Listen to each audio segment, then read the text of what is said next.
Tunyegere ni igisasu cyane turikana turi babiri. Ni igisasu uburitonde genda gake. Ariko wakwitonda. Ahubwo wowe ntusubire inyuma. Nakubwira ngo ntusubire inyuma. Ni igisasu cyane turikana turi babiri. Ntusubire inyuma.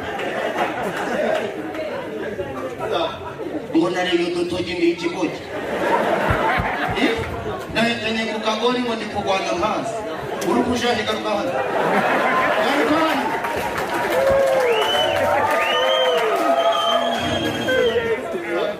Izadukora amaderi tunyuze ku marembo abantu twenze. Izadukora amaderi. Wangegeraho.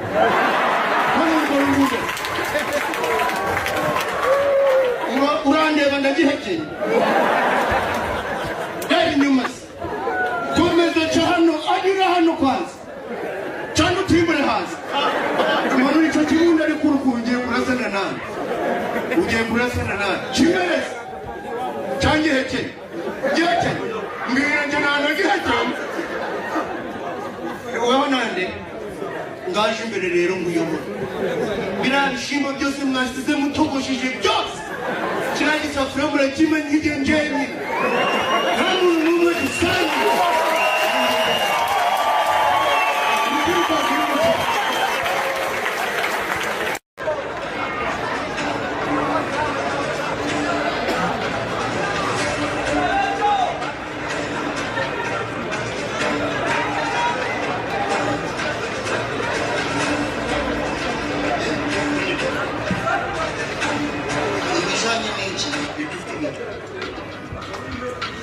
Naga kazi. Umuta. Abo twakuranye bakoba kamera.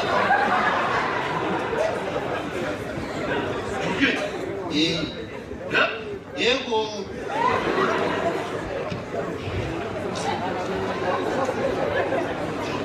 Karaba.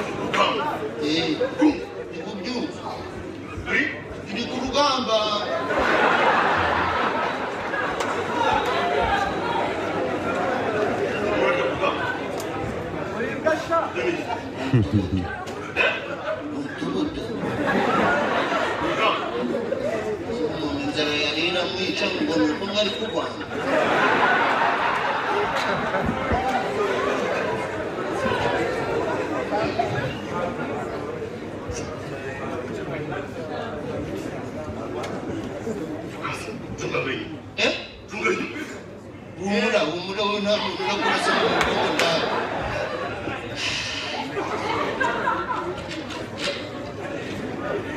Tere kw'imiryango zikuzima. Muze tuje gusenga.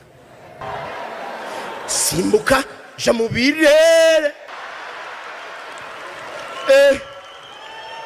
Bro. Ngo ndi kumva ndi hayi, ndi kumva wagira ngo ndi byeri zangize. Yo. Bombo clatinade. Mama. Tukazuzuriza kuri Bible. Sawa. Nuko Nebukadinezari abwira Harmonize ati wa Munayi kwangwaru. Sawa. Ansome mu byahishuwe. Aho umuntu yahasoma. Ngico gihe haduka ubutinganyi.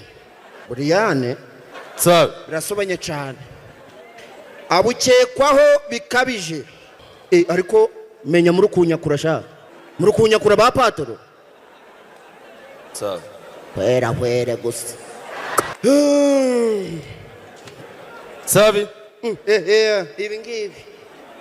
Kofi Olomide mugobo gw'intare vuye muri Kongo aje mugobo gw'intare go muri Israel sabe ako Pato jibuze naho wanyuba ninjye uri kubwira gutyo naho wapfa no gushira mu gaciro naho wapfa gushira amakanu kicubahiro rwo numvaga ngo muri abasirikare mu basirikare nuwe musirikare utagiraga discipline niba mu byo mwigaga nta kinyabupfura kibagamo mubaga muri kwiga we sabe ngo kandi yago azaba umuhanzi nabyo se byari byaranditswe mama data ako Pato ndongera kuvuga niye nta kubashe wa mugabo wampa agaciro ko nanje nakaguhaye cyangwa uri kugira ngo nje kuza nka gusimbukira ngo gutera inkonje nabyo nashobora wowe were gusa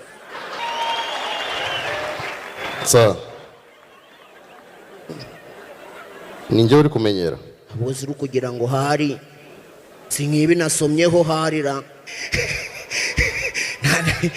nawe uri uwacu ufataga hose kuko kantu ko ku mugongo gw'ingone akantu ko ku mugongo gw'ingone uzi nawe uri kubona kino kiyaga n'abantu bari kuhatambuka bambaye udukariso wanyweye ibiki wanyweye ibiki ubu tugeze kuri level aho njewe nawe dushobora kwicara tukaganira ukambaza ibibazo nanje nkakubaza ibindi umva rero reka nkubwire mwabipeti mwe muba muje vuba mwebwe ntaho mwamenye ukuntu gemu zikinywaga sibyo niba unashaka n'umuvuno mbwira nkwereka aho bakanda ni buto pa muri Amerika uvuze ngo kuramo iyo meta urukundatira sibiki ntajya ngo nuko nje wanyiri ingaragu ngo nyihwera mu badamu ngo ntazo gufata no kureka nicuba guru kunkangisha mbeze buri gihe uzaga wayindaritse wayinyeretse nsabi dore meta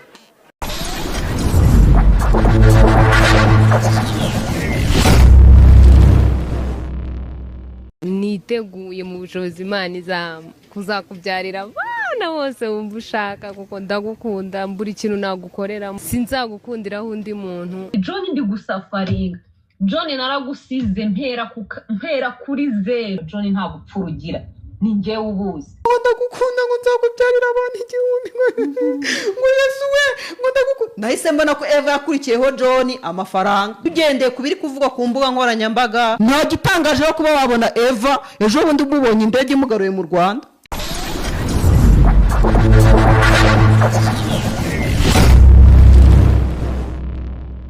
Eva bahamwikorera da bamugarura bamushipinga bakamugarura amakimbirane yabo ye n'umugabo we ntabwo yigize umugabo we yavugaho Eva niwe yavuzeho niwe warushije umugabo w'umunwa uriya kuva Eva yavuga John akaba nta kintu aravuga hariya bashobora kujya no mu rukiko Eva bakamubonaho icyaha urambonera uyu Eva ari kuza akivuga ibibi hari igice Eva tatangaje none se uko yivugiye ngo nanjye ntabwo ndi shyashya aha atari shyashya ko atahavuze buriya umuntu nakubwira ngo sindi shyashya ukabona ntahereye ku ruhande atarimo shyashya uhita umenya ko binagiye kukubwira akubeshya none se umaje kumbwira ngo ntabwo wari shyashya uvuze amabi ya mugenzi wawe wowe urasize urwo ruhande utarimo shyashya kutaruvuze rero niyo mpamvu ugiye biriya Eva yavuze sindi bubyemere kuko John ashobora kuza hano yavuga ugapfuka amatwi iti Yesu we ubu John yafata amajwi nkariye urumva amugaragaza nk'umugabo udashobotse amugaragaza nk'umuntu udashobotse habe na gatoya akayafataga girlfriend we ziriya ni kanuni zabo ari amajwi nayo